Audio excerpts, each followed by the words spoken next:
So, who Kofi Koranteng is? Well, let me say this. I'm decisive, principled, on board. I'm a stickler for things done right. It has to be done right. I'm a believer that to do things right, you have to understand the science behind it so that you don't waste time.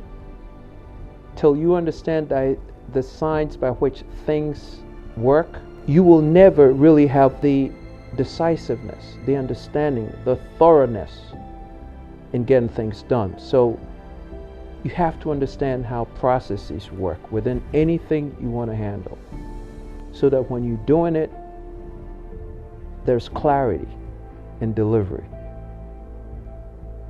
That's my position. That's who I am. I chase excellence. I see the pain. I see the corruption.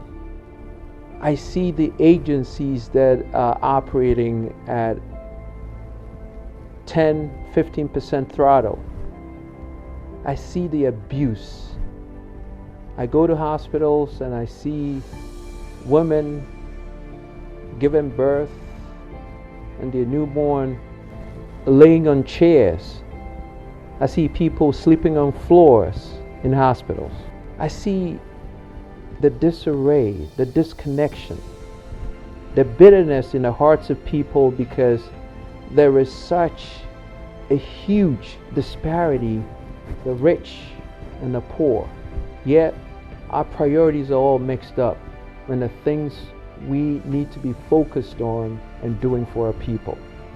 So you go to schools and you have these kids sitting under trees where water dripping from the ceiling in their classrooms,